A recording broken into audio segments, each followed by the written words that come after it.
Brasil, declaro promulgada o documento da liberdade, da dignidade, da democracia, da justiça social no Brasil. Que Deus nos ajude que isto se cumpra.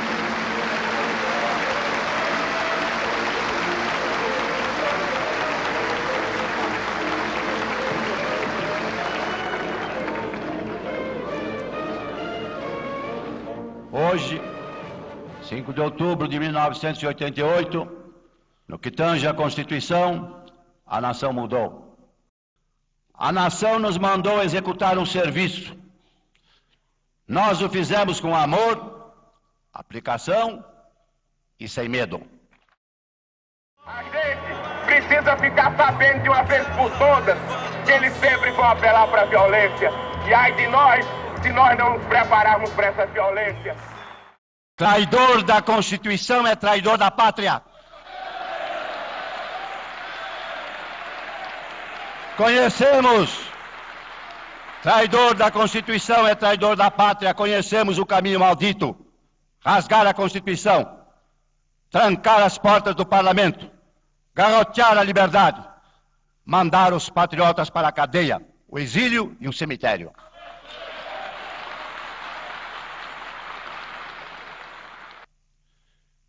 Temos ódio à ditadura, ódio e nojo.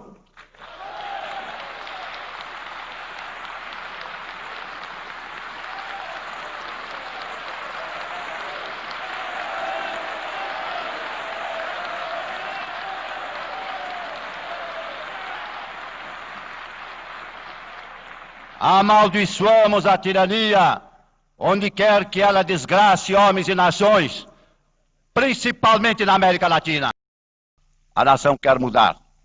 A nação deve mudar. A nação vai mudar. A Constituição pretende ser a voz, a letra, a vontade política da sociedade rumo à mudança. Que a promulgação seja nosso grito. Mudar para vencer. Muda, Brasil!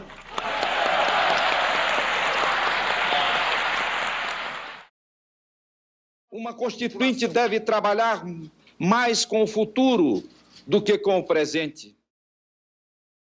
Primeiro que o governo era um governo, digamos, de transição, porque tinha morrido o Tancredo, que era o verdadeiro eleito pelo Congresso. Então o Sarney ainda não tinha um controle muito grande de todos os aspectos do governo. Segundo, havia uma desconfiança, porque o Sarney recente havia entrado no PMDB, no MDB, para ser presidente. Ele era do outro lado. Então havia uma certa desconfiança. Isso se refletia dentro do Congresso. Terceiro, porque havia um espírito libertário forte, ou seja, cada constituinte achava que ele ia fazer tudo.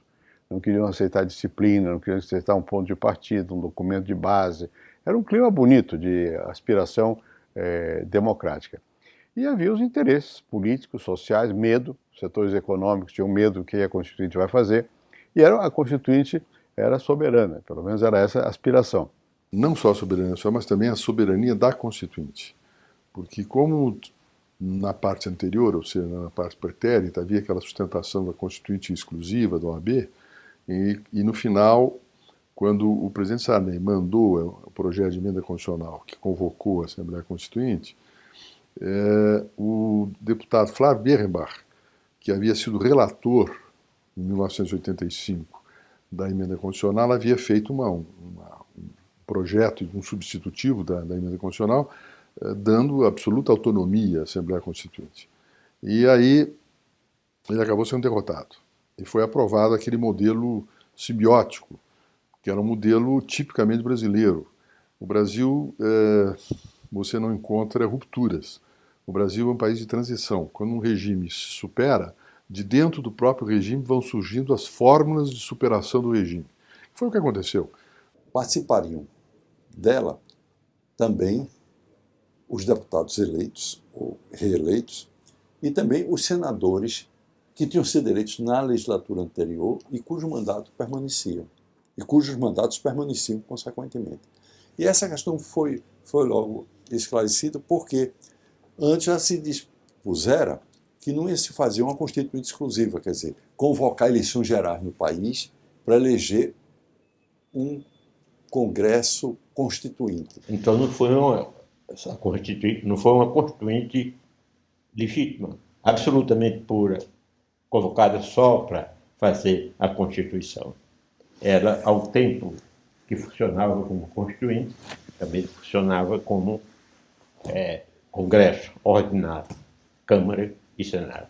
Ulisses Guimarães não poderia ser candidato à reeleição porque era proibido naquela época pelo regimento e pela Constituição. Não podia ser candidato.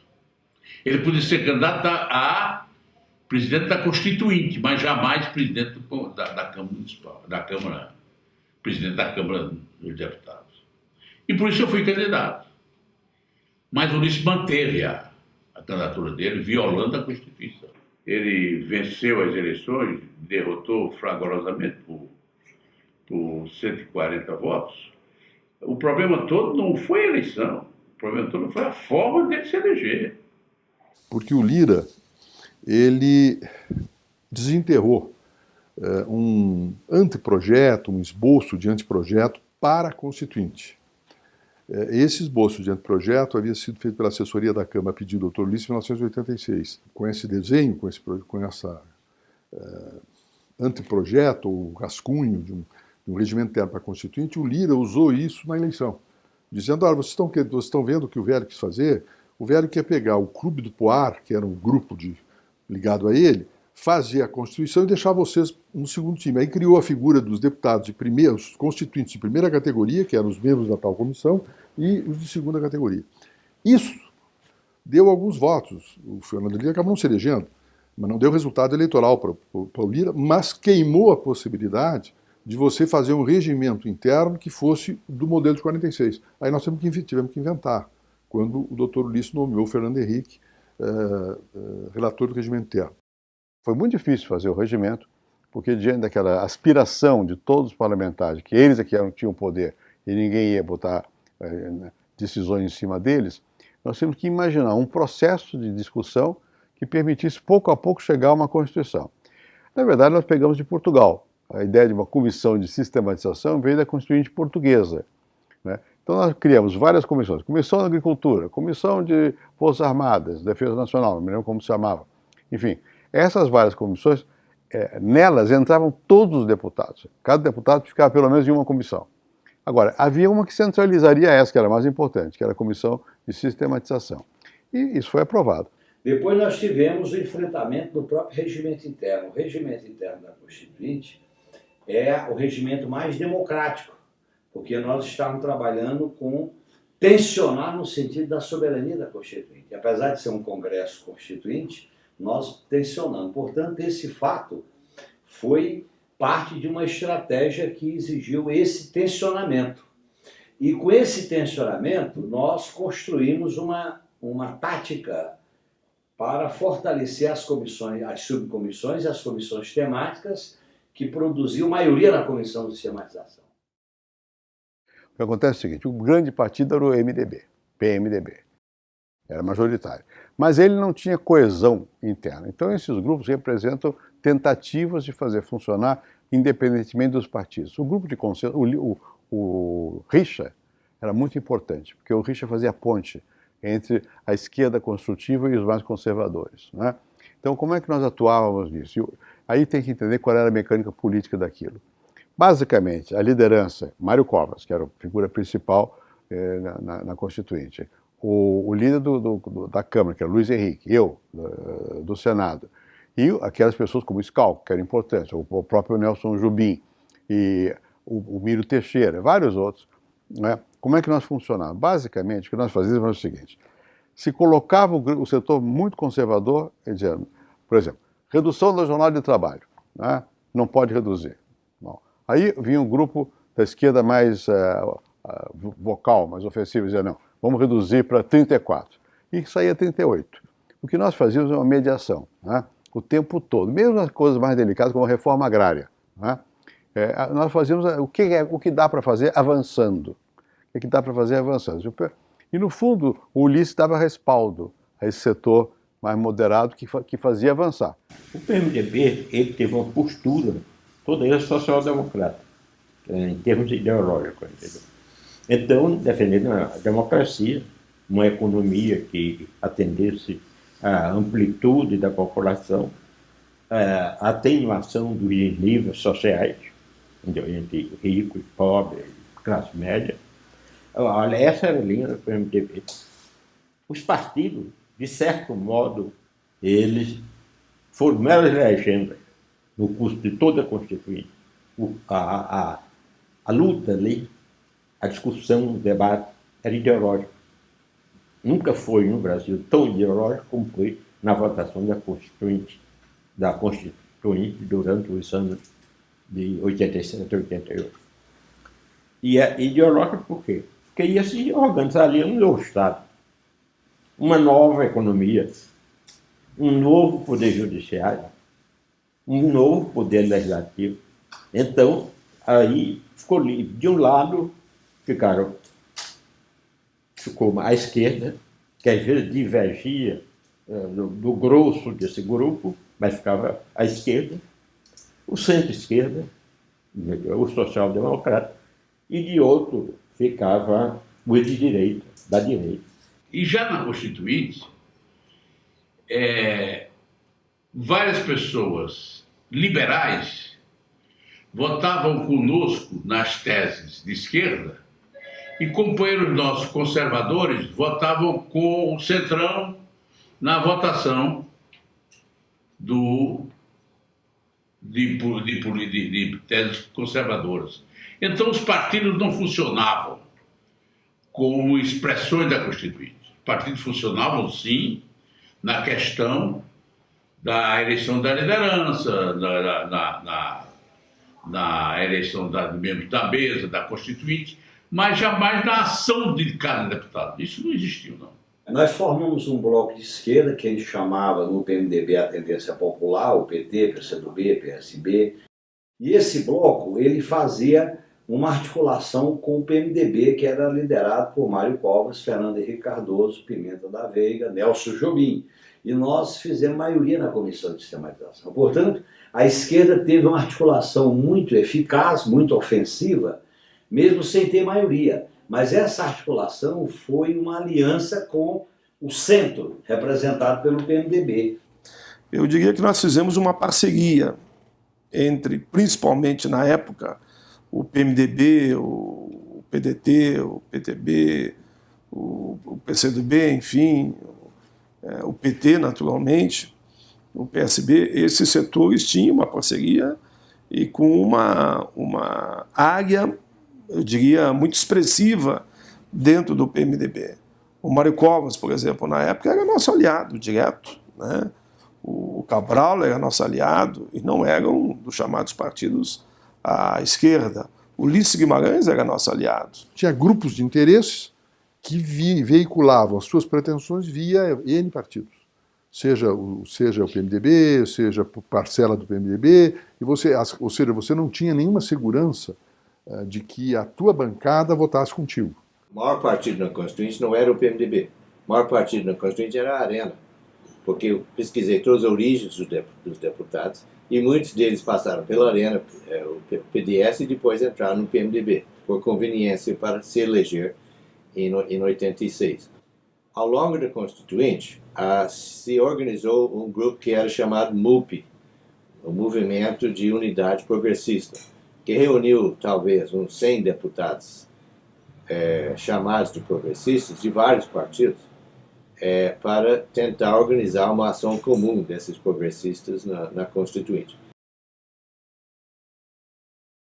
Nós temos que não somente sensibilizar o Congresso a fim de que possam entender essa proposta e dizer que não estamos de pires nas mãos, mas estamos nesse momento escrevendo uma parte da nossa história e que foi rasgada. Foram sintetizadas e transformadas em forma de lei para iniciativa popular. E a gente vai centrar fogo nisso porque a gente quer ver garantidos os direitos fundamentais da mulher na nova Constituição. Nós só vamos fazer um texto constitucional autêntico e embasado nas propostas populares se as mulheres estiverem aqui dentro, não só as mulheres parlamentares. Tem que fazer que os que as faz igual lá na rua, lá, bate na gente, judia da gente, não pode ser não, que a gente é igual às outras pessoas civilizadas. E queremos casa, comida, queremos que nossos pais parem de beber, bater na gente, queremos trabalhar e ser alguém, e não queremos ter dinheiro roubado, não queremos apanhar da polícia, queremos trabalhar e ser alguém, ser um futuro homem. Se o coração do Ulisses for mole, né, tiver um coração mole... Quem que não tem? Eu sou pai, eu sou avô, eu tenho filhos, tenho netos, sei da ternura que eu tenho por eles, e não é justo que eu só quisesse um quadro daquilo que fosse melhor para os meus filhos, como aconteceu, e os meus netos. E vou fazer um esforço, todo esforço, para que façamos o melhor dentro da Constituição. Agora tô vendo que tem, né?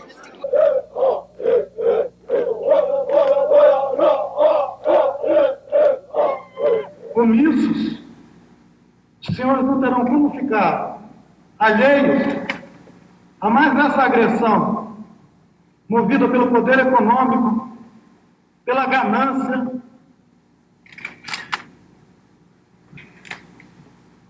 pela ignorância do que significa ser um povo indígena. É preciso garantir a eles a titularidade definitiva dessas terras que são dele. Enfim, é preciso que a Constituição escreva com todas as letras esse direito, considerando essa nação indígena como a primitiva nesse território brasileiro e devolvendo a ela tudo que lhe foi usurpado. Você imagina, de repente, 80 indígenas, né, cantando e batendo o pé na antessala do Ulisses Guimarães, né? E, de repente, então, balançou todo o gabinete dele, e foi aquela correria, né, de gente para lá e para cá, e imprensa, jornalista, o que estava acontecendo na sala do Ulisses Guimarães, né? Então, o assessor dele veio falar, o que está acontecendo? Eu falei, nós estamos cantando, porque quando estamos em guerra, a gente canta também. Então, ele disse, o momento que nós vamos já receber. Então, quando nós entramos, eu tenho a impressão, de novo, que o Ulisses Guimarães pensava, olha, deve ser aqueles índios que vieram aqui aquela vez de paletó e gravata, né? E entramos na sala dele. Eu tinha falado para um chefe indígena, que eu não me lembro mais o nome dele, você leva o cocar. Fomos, porque esse homem velho, ele é um velho, eles não conheciam o Ulisses Guimarães, ele é um velho. Então, ele vai sentar na ponta da mesa. Aí você coloca cocar de chefe em cima, na cabeça dele. Tá ok? Tá ok. Então, quando eles entraram, todo mundo entrou, o Ulisses Guimarães levou um susto, né? Porque também ele nunca tinha visto índio, vamos falar assim, índio de verdade, né? E todos cantando, e veio o chefe e colocou cocar na cabeça do Ulisses Guimarães, né? Então, para nós, os indígenas, o que está escrito na Constituição brasileira, até hoje, é um documento sagrado. Vai verificar que o Brasil todo sonhou naquele momento. Todo mundo tinha ideia, todo mundo queria propor coisas. A sociedade ia para lá. Eu, como fui senador, ainda no regime militar, fui eleito pela oposição, era o Figueiredo ainda, o Senado era vazio, o Congresso era vazio, a Câmara era vazia, né? Ali começou uma movimentação enorme, né?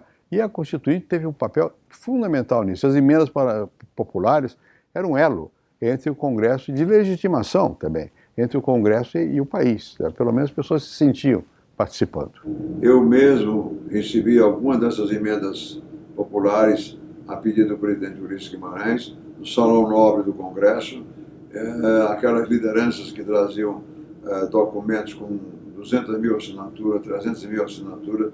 Eu recordo que algo em favor da criança e do adolescente eu cheguei a receber, e depois nós nos incumbíamos de fazer a constatação daquelas assinaturas para que entendêssemos a ponderabilidade daquelas manifestações que valeram substancialmente porque aceita a documentação pela Assembleia, elas foram distribuídas cada tema, cada assunto para as comissões temáticas e, naturalmente, a manifestação conclusiva era do plenário, com a manifestação da Comissão de Sistematização da participação da sociedade naquela Constituinte. Eu que estive lá dentro, foi uma coisa maluca a participação da sociedade, a pressão da sociedade, a exigência da sociedade, sabe, a pressão dentro do plenário. Foi uma Constituição onde os constituintes ouviram a opinião pública. Eu demorei a dizer, queria dizer ouvir o povo, não foi o povo. O povo não entra aqui. Os constituintes ouviram a opinião pública. Qual é a diferença? O povo é o conjunto de todos. A opinião pública é uma parte do povo. São aqueles que fazem opinião, são aqueles que têm opinião, são os sindicatos, são as organizações empresariais, são os jornais. Esses participavam das audiências, mas o povo descalço, o povo excluído, esses não participavam. Alguns representavam a eles, mas eram poucos. Na verdade, a Constituição ficou muito a favor dos grupos corporativos organizados. Não era bem assim, até porque o movimento social cumpria um papel fundamental na Assembleia Nacional Constituinte. Foi a maior mobilização que eu vi nesses meus 23 anos de parlamento. A pressão popular foi muito grande. E isso se refletia nas comissões, na redação dada, nas propostas aprovadas, inclusive no plenário da Assembleia Nacional Constituinte. Inclusive é uma coisa nova, porque não só podiam fazer emenda, como podiam defender a emenda no parlamento. Quer dizer, alguém que não é parlamentar vai ao parlamento, assoma a tribuna e defende uma emenda. Além disso, houve uma mobilização popular enorme. Se falava muito da sociedade civil organizada. Aí lá nós nos damos conta, e eu me dei conta pelo menos, que não tinha sociedade civil organizada lá. Tinha grupos de interesses organizados, que queriam pegar pedaços do Estado para si. Ou seja, a grande intenção era grupos de interesse muito organizados, não tinha representação popular propriamente dito. Você tinha grupos de interesses muito organizados que queriam, digamos, cravar na Constituição seus interesses. É isso que aconteceu. Isso a gente viu muito bem na questão do Poder Judiciário, Ministério Público. Todo mundo queria botar a sua autonomia, ou seja, criar uma espécie de um nicho do Estado para ficar com eles. Digamos, nós sabíamos que essa emenda popular não era uma emenda que tivesse sido produzida pelo povo. Era algo que tinha sido organizado por um grupo de interesse, e esse grupo de interesse colhia assinatura na Avenida Copacabana e todo mundo assinava. Era a mesma coisa que os deputados que assinam nos corredores. Então não era uma coisa, digamos, que foi debatida pela população, etc. E tal. Era um grupo de interesse que colhia assinatura. E tentava com isso legitimar, o que era legítimo fazer o jogo, isso era um jogo político. Mas na hora da discussão dentro da Constituinte, elas tinham o mesmo tratamento. Isto era uma possibilidade dentro da Carta Constitucional. Nós fizemos uma grande mobilização, conseguimos esses abaixo-assinados, mas também que não teve efeito.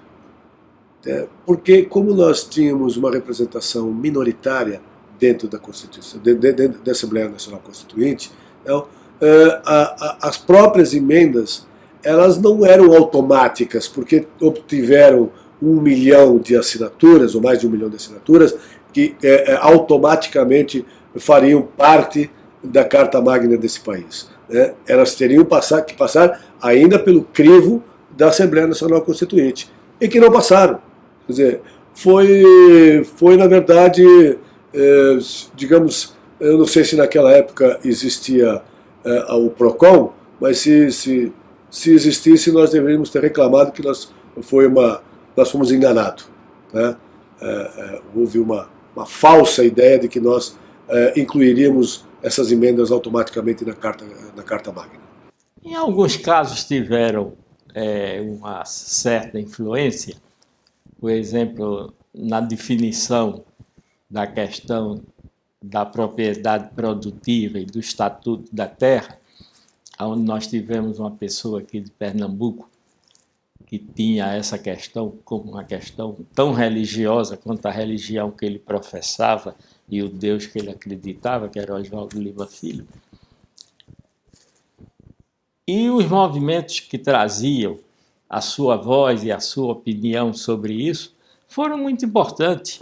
Você pega na questão do meio ambiente, se diz que o Brasil tem um dos capítulos mais bem feitos do mundo sobre a questão do meio ambiente, e que foi resultado do trabalho de um parlamentar, o Feldman, que trazia ambientalistas do Brasil inteiro. Nessa época, o mundo estava despertando para essas questões. Ela deve ser capaz de construir um arcabouço jurídico capaz de livrar a nação de abalos institucionais, de criar condições ao Estado de intervir menos e prover mais. Nós, a Constituinte, não queria atentar contra a governabilidade. Pelo seguinte, pelo motivo muito claro, nós queríamos era viabilizar no país aquelas conquistas que se tornaram presentes ao longo da elaboração do processo constituinte. Esse que ocorreu, os episódios foram gradualmente superados. Aí depois as outras brigas já eram de tipo ideológico. Aí havia várias. A política principal era parlamentarismo ou presidencialismo. O Afonso Arinos era parlamentarista. Convenceu a muitos de nós, inclusive a mim, que era o parlamentarismo. Então, o parlamentarismo ganhou na Comissão de Sistematização. O presidente da República, Sarney, ele hesitou um pouco. Eu acho que no fundo ele era parlamentarista, mas ele tinha medo do que pudesse acontecer. Então, ele não queria aceitar o parlamentarismo. O relator geral da Constituinte era o deputado Cabral, que era um homem que variava de opinião, de posição, não é? Bom, e havia muita briga a respeito do que fazer com o parlamentarismo. No texto que nós apresentamos, ganhou o parlamentarismo, da Comissão de Sistematização. E isso depois, quando o Bernardo Cabral apresentou o texto dele, também era parlamentarista. Isso deu uma crise. Porque eu acho que o parlamentarismo é causa e efeito da criação de uma instituição que se chama partido político. Eu acho que o parlamentarismo exige partidos políticos e, por outro lado, a prática do parlamentarismo cria partidos políticos, consolida partidos políticos. Nós entendemos que, nesse instante, ainda é necessário um regime presidencialista, porque nós não podemos admitir o parlamentarismo como tábua de salvação. Ele precisa acontecer como consolidação de um processo de fortalecimento das instituições. Teremos um presidencialismo ou teremos um parlamentarismo? Ou teremos um regime misto? O regime presidencialista que temos hoje, com instrumentos do regime de gabinete, como fizeram os países da Europa Ocidental, sobretudo depois da Segunda Guerra. A Itália, a França, a Espanha e, mais recentemente, Portugal. Entendemos que o melhor regime para o país ainda é o presidencialismo. Não esse presidencialismo que aí está, mas um presidencialismo misto, com mais poderes para o Congresso Nacional.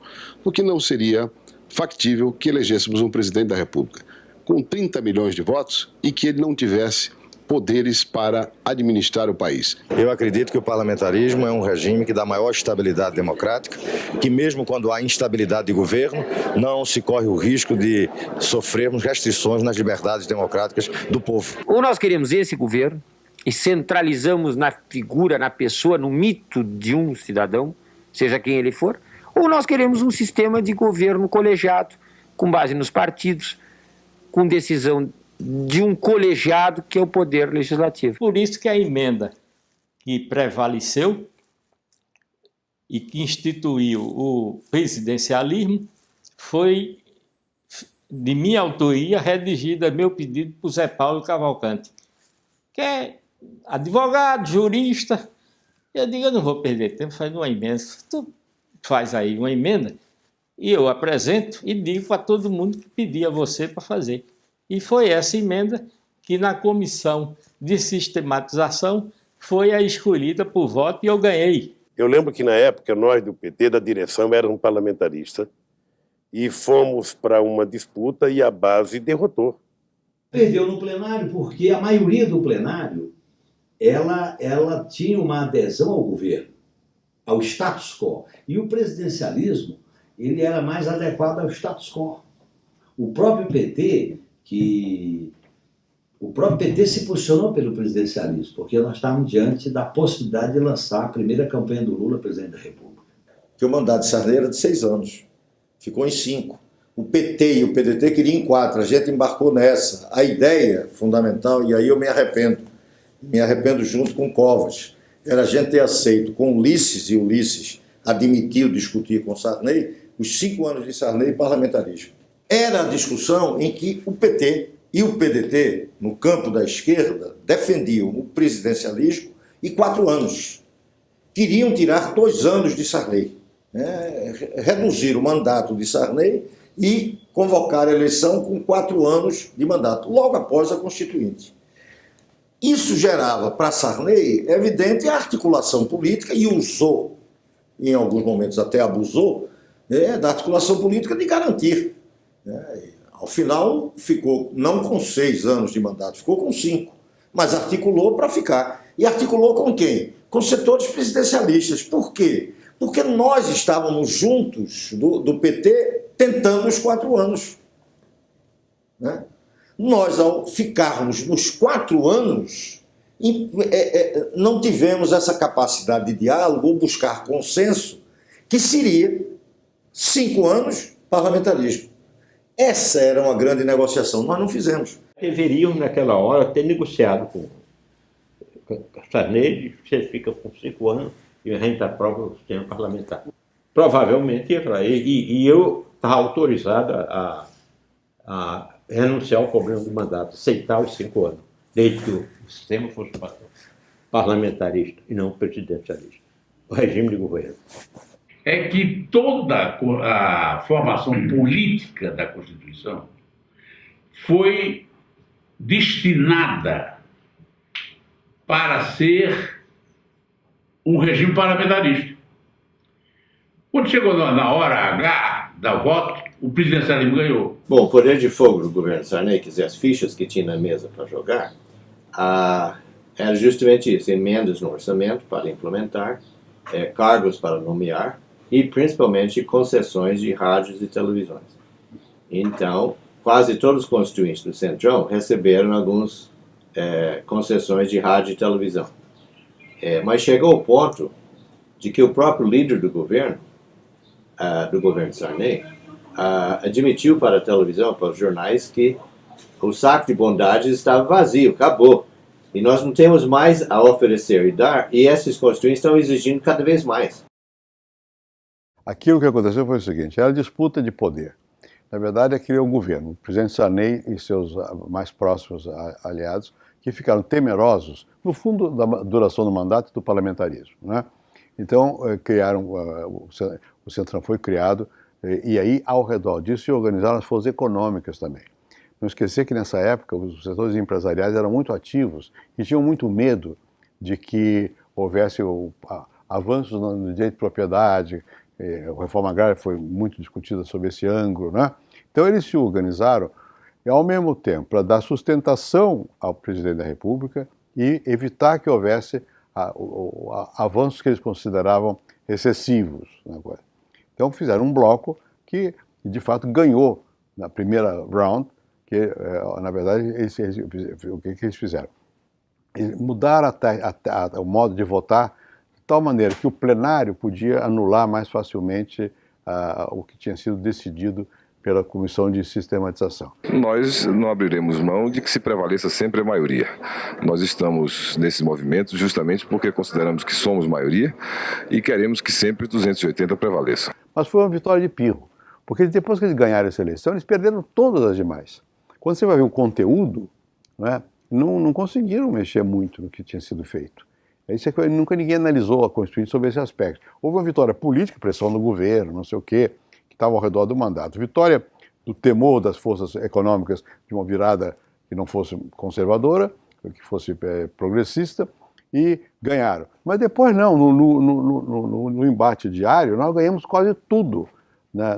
Perdemos um outro ponto. Né? Perdemos a questão das eleições, do parlamentarismo ou não. Né? Perdemos na reforma agrária. Né? Perdemos relativamente, a reforma agrária foi sendo feita depois. É importante lembrar por que surgiu o Centrão. O Centrão surgiu porque nós estávamos muito articulados. Você está lembrado que a gente fazia muitas reuniões com o Mário Covas, com o Bernardo Cabral, e eu penso que os setores progressistas e os movimentos sociais foram conquistando muitas coisas. De repente, como a gente queria cada vez mais, eu acho que os setores mais conservadores se reorganizaram, constituíram o Centrão e aí passaram outra vez a dar a tônica do que ia ser o relatório final da Constituição. Mas, de qualquer forma, nós já tínhamos avançado um pouco e eu acho que não retrocedemos tanto na questão dos direitos sociais. E o presidente Sarney não tinha força política. Depois do Centrão, ele passou a ter. Aí ele controlou, ele deu as cartas. Quer dizer, tinha uma maioria de plenário que ia derrotar o texto da sistematização. E ao derrotar o texto da sistematização, nós não tínhamos Constituição. E foi um momento muito delicado e eu acho que o Ulisses teve um grande papel. Porque quando o Centrão veio para mudar o regimento interno, para eles apresentarem, porque pelo regimento interno você não podia apresentar projeto de capítulo e projeto de Constituição. Porque você partia do leito, que era o das subcomissões e das comissões temáticas. Nós fomos para o enfrentamento. O Ulisses chamou a atenção e disse, olha, primeiro a Constituinte tem que produzir uma Constituição. Segundo, nós temos que produzir uma Constituição que tenha a maioria. Terceiro, a melhor coisa é a direita se comprometer com a Constituição, porque se ela não se compromete com a Constituição, e a gente tinha um governo fraco, que era o governo Sarney, isso poderia levar a uma crise institucional logo após o fim da ditadura militar. Então, veja bem, aí o Centrão tinha maioria do plenário. O Centrão tinha maioria do plenário. Mas ele tinha uma maioria para se opor àquele movimento da centro-esquerda. Mas aí nós tivemos a habilidade de perceber que aquela maioria não era em todos os artigos e capítulos. E aí o que eles criticavam de nós, porque nós fizemos um regimento interno que não podia retirar, quer dizer, você podia fazer um destaque para suprimir ou para modificar capítulos, artigos e títulos. E eles eram contra, mas isso ficou. Depois que eles aprovaram o projeto deles, nós fizemos o contrário, nós fizemos o que eles fizeram conosco. E como o Centrão não tinha maioria 100% em todos os itens, na ordem econômica eles se dividiam, nos direitos sociais eles se dividiam, nos direitos individuais eles se dividiam, nós dividimos o Centrão. E como o Centrão estava fraco politicamente, que a gente vinha de uma crise da ditadura militar, vinha uma crise do governo Sarney, uma crise do Plano Cruzado, uma crise econômica brutal, isso possibilitou, com uma tática correta, em vez da esquerda ficar só na marcação de posição, ela foi operar com uma tática ampla, de dividir a unidade do Centrão por temas. Não deixa de ser um pacto. E ela precisa, consequentemente, refletir o que é o país e o que deseja ser o país.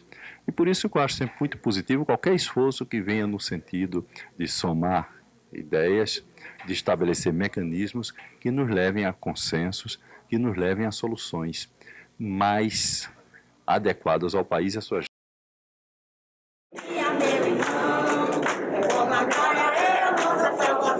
Estamos achando que nós unidos nós vencerá. E estamos pedindo que o nosso constituinte vote na emenda da reforma agrária, que é o que nós queremos. Reforma agrária, queremos terra para o trabalhador trabalhar, que a família do trabalhador está morrendo de fome, a falta de terra. Vários deles não quiseram se apresentar, mas outros, graças a Deus, estão nos recebendo muito bem. Foi um debate duro, complicado, difícil e passou um meio termo, não é aquilo que eles queriam, não. O texto deles era muito mais radical contra a reforma agrária, naquela redação de se a terra é produtiva ou não, enfim. Eu acho que passou um meio termo, depois de muito embate, com o microfone voando, tapa acontecendo. Eu estava lá na noite toda, no plenário, empurrões.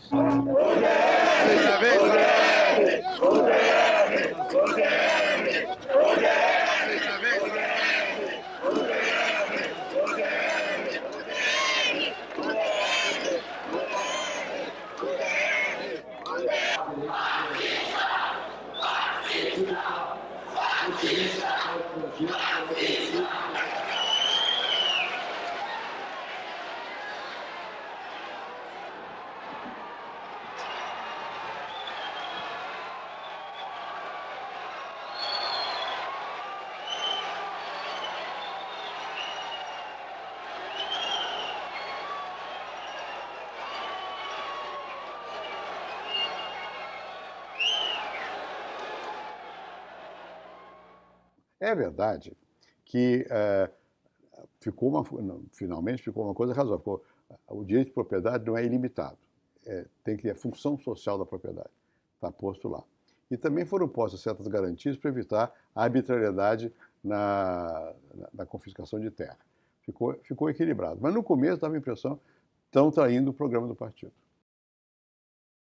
Conseguimos avançar em algumas coisas. Por exemplo, o que nós havíamos conquistado em 1985 para os metalúrgicos virou lei em 1988 para toda a classe trabalhadora, que foi a jornada máxima de 44 horas semanais. Nós reivindicávamos a redução da jornada de trabalho para 40 horas, né, porque sabíamos que isto era definitivo, sabíamos que o fato de nós trabalharmos, reduzirmos a jornada, nós abriríamos mais campo para outros empregos, né, porque quanto menos nós trabalhássemos, mais trabalhadores tinham que estar produzindo. Então, não conseguimos a redução para 40 horas, conseguimos para 44 horas, já foi um avanço e até hoje continuamos lutando pela redução da jornada para 40 horas semanais. Então, eu acho que esta foi, né, o ponto máximo, o ponto mais interessante, o ponto prioritário do movimento sindical. A Constituição, em 1988, ela não tratou da questão da reforma agrária, ela manteve a tutela militar, ou seja, ela não mexeu nos pilares, sabe, da dominação, ela não mexeu na estrutura de poder desse país. É por isso que nós entendemos que ainda, nesse instante, a Constituição privilegiou o capital em detrimento ao trabalho, apesar dos avanços que nós tivemos no direito do trabalhador. Nós nos sentimos obrigados a votar contra, mas na hora de votar tinha uma discussão dentro do PT, assina ou não assina. Eu era o líder da bancada, eu disse, nós temos que assinar, porque nós participamos, trabalhamos 3 anos aqui, votamos, ganhamos, perdemos, sabe? E a quantidade de horas de reuniões que nós fizemos aqui. Agora nós temos que deixar o nosso nome na história e assinar. E assinamos a Constituição. Porque a assinatura, ela é silenciosa. A assinatura é muito fácil, é convidado lá, nós ia lá individualmente, assinava. Agora, o votar contra era público. Então nós não, a Constituição devia ter avançado mais nisso, avançado mais nisso. Devido a isso, nós votamos contra isso, aquilo. Na hora de votar, de assinar, todos nós assinamos. O PT assinou. Eu já disse isso na tribuna, uma vez que teve um debate aqui. Não assinou. Então tá, então vou pegar a Constituição, tá aqui. Abri para ele. E daí eu expliquei para ele. Nós assinamos. É diferente os votos. Chegamos. Nós chegamos, graças a Deus, à sociedade, aos constituintes e ao povo brasileiro, chegamos.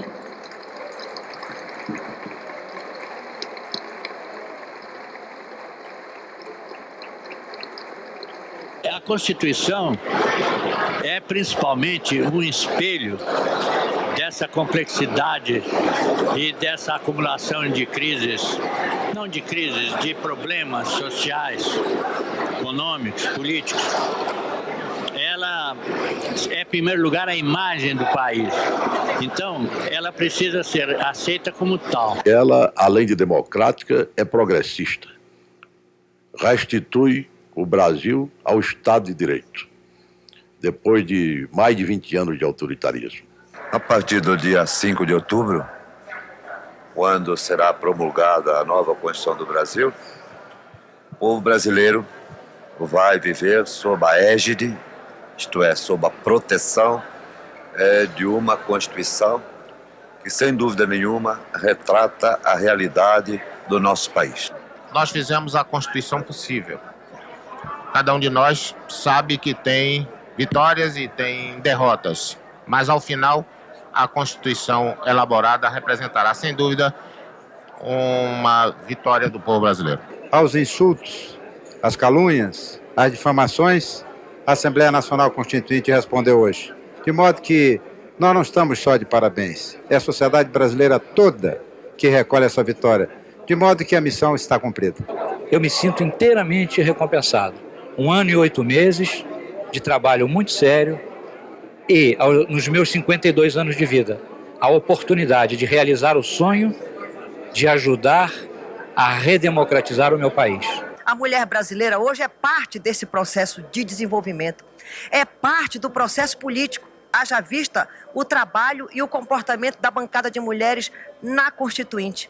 Em razão disso, a conquista da aposentadoria proporcional da mulher aos 25 anos e do homem aos 30, a questão do direito de creche, a questão da licença maternidade e da licença paternidade, a meu ver, são questões fundamentais que dizem, que respondem ao trabalho que aqui tivemos e respondem, sobretudo, à luta e à torcida da mulher brasileira para que essas conquistas fossem asseguradas na nova Carta Constitucional. Os segmentos sociais entre mulheres, família, criança, negros, também tiveram na Assembleia Nacional Constituinte o que nós podemos considerar de conquistas e avanços que poderão, na relação do Estado com a sociedade organizada, promover e identificar as necessidades desses setores e poder implementar uma política que possa fazer justiça. Cabe à nação agora fazer a sua avaliação.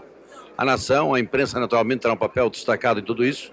Eu estou certo que haverá um grande debate nacional sobre aquilo que nós fizemos. A Constituição é boa, cabe agora à sociedade se organizar para fazer valer os seus direitos. Como eu fui professor na França, em 68, em Nanterre, onde houve o movimento estudantil, quando eu cheguei na Constituinte, me lembrava Nanterre. É proibido proibir. Todo mundo queria, pode tudo. Que a história deste país vai registrar que foi um momento mais rico da vida do Congresso Nacional Brasileiro. A Constituição não foi um instrumento de transformação social, foi um instrumento de regularização da democracia conservadora que o Brasil tem até hoje. Isso aqui é um documento político. Esse documento não pode virar uma petrificação de interpretação constitucional. Ele é um documento político, um dos mais avançados da história do Brasil. E eu acho que isso mostra como a Constituinte foi produto desse debate, desse enfrentamento político. E fez uma Constituinte que eu digo que foi um porre cívico. O que é um porre cívico? É a gente imaginar que mudava tudo no papel. O papel não muda nada.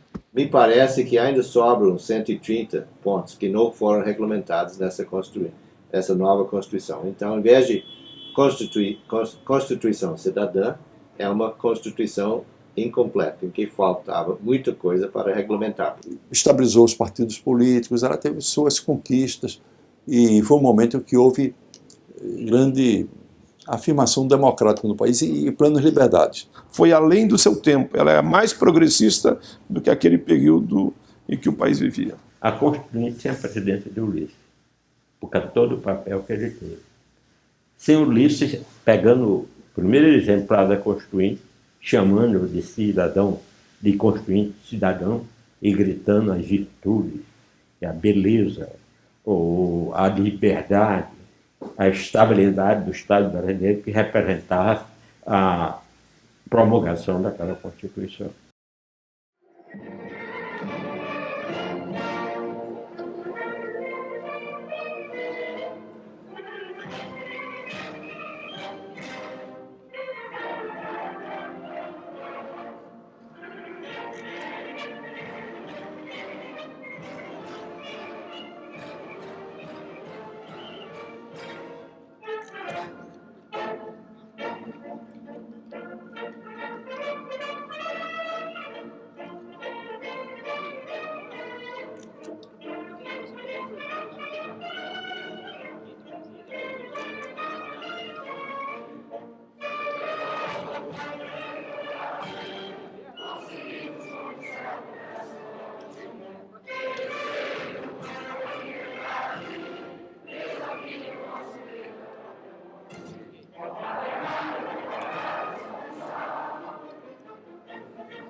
Falando ao Brasil, declaro promulgada